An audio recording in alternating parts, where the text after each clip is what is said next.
আদম আলাইহিস সালামের কাছে এসেছেন মাত্র 12 বার। পয়গম্বর ইদ্রিস আলাইহিস সালামের গোটা জীবনে ওনার কাছে জিবরাইল আলাইহিস সালাম আগমন করেছেন 4 বার। পয়গম্বর নূহ আলাইহিস সালামের গোটা জীবনে ওনার কাছে জিবরাইল আলাইহিস সালাম আগমন করেছেন 50 বার। হযরত ইব্রাহিম আলাইহিস সালামের গোটা জীবনে ওনার কাছে জিবরাইল আলাইহিস সালাম এসেছেন 42 বার। হযরত মূসা আলাইহিস সালামের গোটা জীবনে ওনার কাছে জিবরাইল আলাইহিস সালাম এসেছেন 500 বার।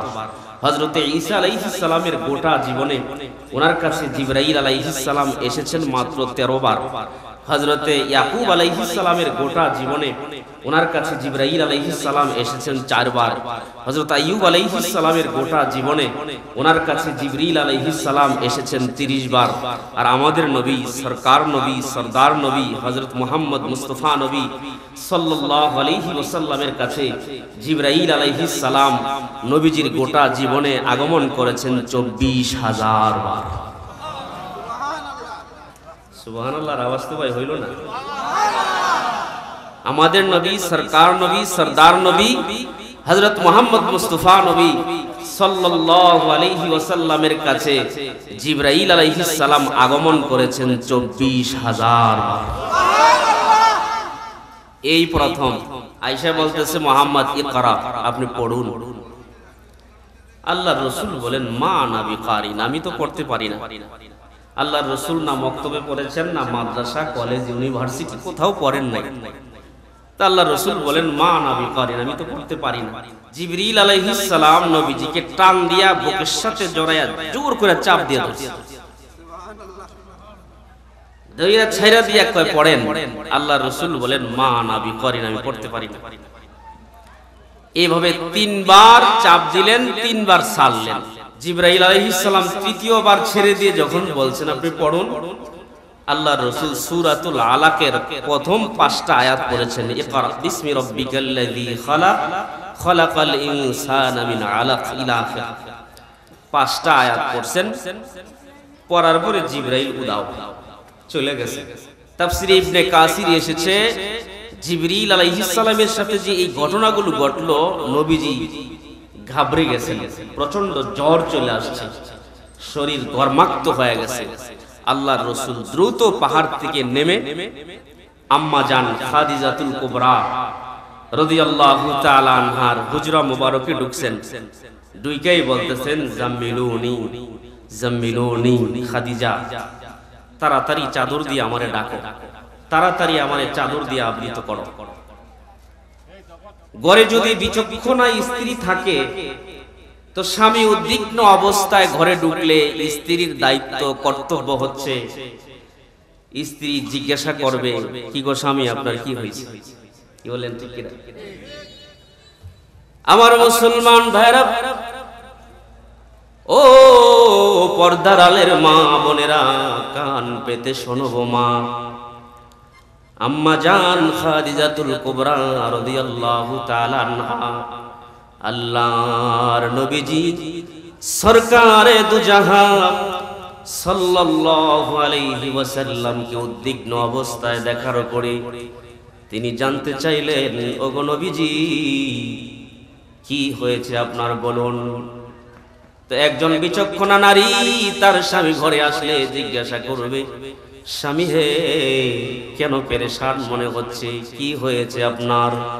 কোন বিবি যদি স্বামীর চেহারার দিকে পেরেশান হালাতে মুচকি হেসে তাকায়, আল্লাহর রাসূল বলে ওই নারীর আমল নামায় আল্লাহ পাক নফল ইবাদতের সওয়াব জমা করে দেয়। ও দান্দিয়া এলাকার মা বোনেরা, তোমরাও তো সেই নারী। তোমাদের ঘরের স্বামী যখন বাহির থেকে আসবে, একটু স্বামীর চেহারার দিকে তাকাইয়া একটু মুচকি হাসি দিবা গো মা। স্বামীকে একটু আদর করবা, স্বামীকে একটু পানি আগায়া দিবা, প্রয়োজনে স্বামীর হাত মুখ মোছার জন্য একটু গামছা আগায়া দিবা। দেখবা গো মা, দুনিয়াতেও তুমি সফল, আখিরাতেও তুমি সফল।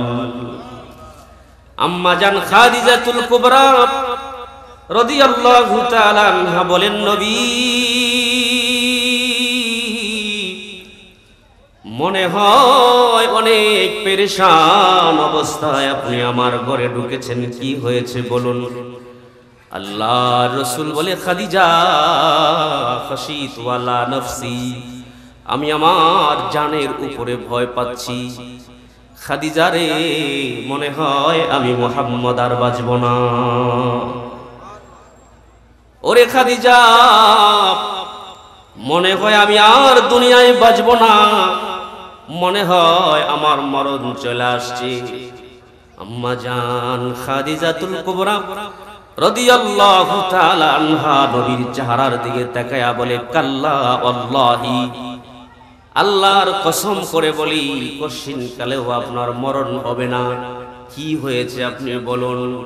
তারপরেও নবী বলতে চান না, শুধুমাত্র বলেন, জাম্মিলুনি জাম্মিলুনি, খাদিজা তাড়াতাড়ি চাদর দিয়ে আমারে ডাকো। আল্লাহর নবীর শরীর গরমাক্ত হয়ে গেছে, আর প্রচন্ড জ্বর নবীর শরীরে চলে আসছে। আম্মা জান খাদিজাতুল কুবরা রাদিয়াল্লাহু তাআলা আনহা এবার স্বামীর চেহারার দিকে তাকাইয়া কিছু সান্ত্বনা দিচ্ছে। সুবহানাল্লাহ। ও মা, তোমাকেও বলি মা, তোমার স্বামী কোনো অসুবিধায় পড়লে তুমি তার পাশে বৈশা বৈশা সান্ত্বনা দিবা। কিন্তু দুঃখের বিষয় হলো, আমার দেশের মা বোনেরা স্বামীর পাশে বৈশা বিভিন্ন কটু কথা বলে, বেচারার মাথা গরম, বেচারির মাথা গরম, একটা পর্যায়ে তর্ক বিতর্ক, এরপরে ঝগড়া বিবাদ, এরপরে মারামারি, এরপরে হয় ছাড়াছাড়ি। আছে না নাই? আমার মুসলমান ভাইরা, খাদিজাতুল কুবরা রাদিয়াল্লাহু তাআলা আনহা আমার নবীজিকে সান্ত্বনা বাণী দিচ্ছেন। সান্ত্বনা বাণীর প্রথম বাণীটা হচ্ছে, মা ইখজিকাল্লাহু আবাদা, ওগো নবীজি মরণের ভয় পাইবেন না, আল্লাহ আপনার কোনো ক্ষতি করবেন না, আল্লাহ আপনার কোনো অনিষ্টতা করবেন না। এই হাদিসটা বুখারী শরীফের ৩ নম্বর হাদিস। কয় নম্বর হাদিস? ওলামায়ে কেরামের কাছে জানবেন, বুখারী শরীফের ৩ নম্বর হাদিস। আমার নবীজি কি আম্মা জান খাদিজাতুল কুবরা রাদিয়াল্লাহু তাআলা আনহা সান্ত্বনা দিচ্ছেন, মা ইখজিকাল্লাহু আবাদা, ওগো নবীজি আপনি ভয় পাইন না, আল্লাহ আপনার কোনো ক্ষতি করবেন না। ২ নম্বর সান্ত্বনা দিচ্ছে, ইন্নাকা লাতাসিরুর রাহিমা, আপনি ভয় পাইন না, আপনি তো আত্মীয় স্বজনের সাথে সদ্ব্যবহার করেন, আপনি তো আপনার আত্মীয় স্বজন যারা আছে তাদের সাথে উত্তম আচরণ করেন, সদ্ব্যবহার করেন, আপনার কিসের ভয়? আপনার কোনো ভয় নাই, ভয় পাইন না। ৩ নম্বর সান্ত্বনা দিচ্ছে, ওয়া তাহমিলুল কাল্লা, আপনি তো দুস্থ অসহায় মানুষের বোঝা বহন করেন, সমাজের দুস্থ অভাবী মানুষের বোঝা আপনি বহন করেন, আপনি ভয় পাইবেন না, আপনার কোনো ক্ষতি হবে না, আপনার কোনো ভয় নাই। ৪ নম্বর সান্ত্বনা দিচ্ছে, ওয়া তাকসিবুল মাদুম, আপনি তো অভাব অনটন যাদের গায়ে দেহে লাগে থাকে তাদেরকে আপনি আগলায় রাখেন, পাত্তা দেন, তাদের কাছে আপনি তাদেরকে আপনি কাছে রাখেন, আল্লাহ আপনার ক্ষতি করবেন না। ৫ নম্বর সান্ত্বনা দিচ্ছে, ওয়াত করে ও দয়ফা, আপনি তো মেহমানের মেহমানদারি করেন, আল্লাহ আপনার কোনো ক্ষতি করবেন না। ৬ নম্বর সান্ত্বনা দিচ্ছে, ওয়া তুইনু আলা নওয়াইবিল হাক্কি, হকের পক্ষে সত্যের পক্ষে দুর্দশাগ্রস্ত মানুষদের পাশে আপনি থাকেন, আল্লাহ আপনার কোনো ক্ষতি করবেন না।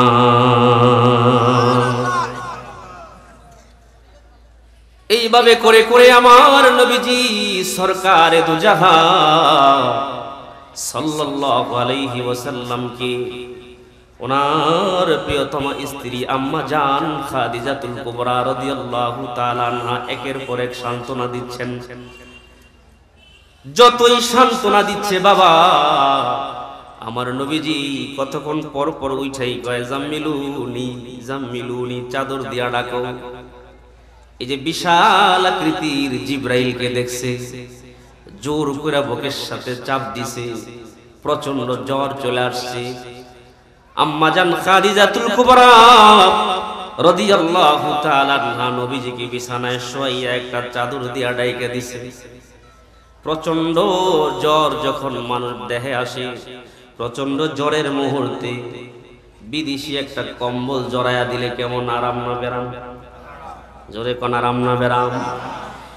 যেই মাত্র আম্মা জান খাদিজাতুল কুবরা রাদিয়াল্লাহু তাআলা আনহা আমার নবীর গায়ে চাদর জড়াইয়া দিলেন, চাদর দিয়ে আবৃত করলেন, আমার নবীজি চাদর গায়ে দেওয়ার উপরে আরাম করে ঘুমায়া পড়লেন। গভীর রাত, আল্লাহর নবী চাদর গায়ে দিয়া আরাম করে ঘুমায়। ওই মুহূর্তে আল্লাহ পাক জিব্রাইলকে পাঠায়, জিব্রাইল যাও যাও, আমার বন্ধু আরাম করে কম্বল দিয়া ঘুমাচ্ছে।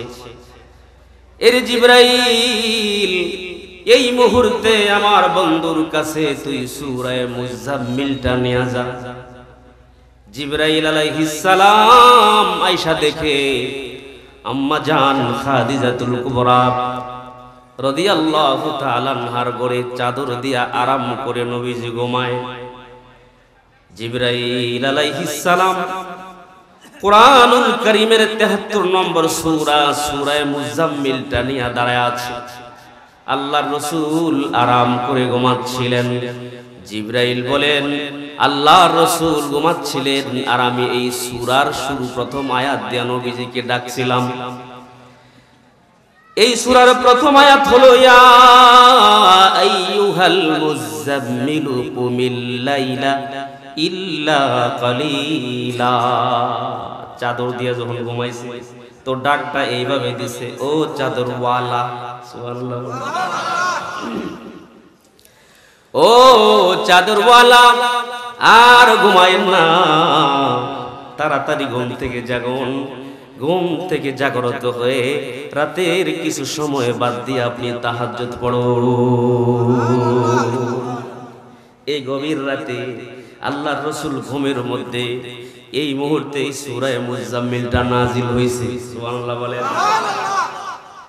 এই সূরা মুজাম্মিল নাজিল হওয়ার কয়েকটি কারণ বিজ্ঞ মুফাসসিরিনে কেরাম বর্ণনা করেছেন, যার একটা আমি শোনাইলাম।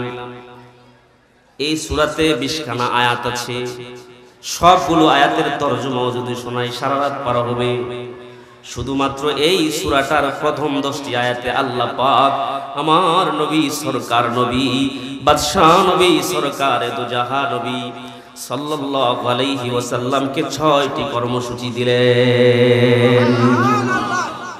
কয়টা কর্মসূচি? তো হাত উঠায় দেখা, সকালবেলা নাইলে ওয়াজ মনে থাকতো না। কয়টা? 6টা। সুবহানাল্লাহ বলেন। আল্লাহর নবীকে এই 10টি আয়াতের প্রথম অংশে 6টি কর্মসূচি নবীজিকে দিলেন। তার মধ্যে 1 নম্বর হলো ইয়া আইয়ুহাল মুজাম্মিলু কুমিল লাইলা ইল্লা কালিলা। ও চাদর আবৃত, আর ঘুমায়েন না, ঘুম থেকে জাগুন। ঘুম থেকে জাগ্রত হয়ে রাতের কিছু সময় বাদ দিয়া তাহাজ্জুদ পড়ুন। 1 নম্বর কর্মসূচি হলো তাহাজ্জুদের নামাজ পড়া। দেখুন, নবীজিকে তাহাজ্জুদ নামাজ পড়ার কর্মসূচি দেয়, আর আমরা সেই নবীর উম্মত, ফরজ নামাজের খবর নেই। তাহাজ্জুদ পড়ার লাভ আছে না নাই? ইমানি আওয়াজ তুলে বলুন, লাভ আছে না নাই?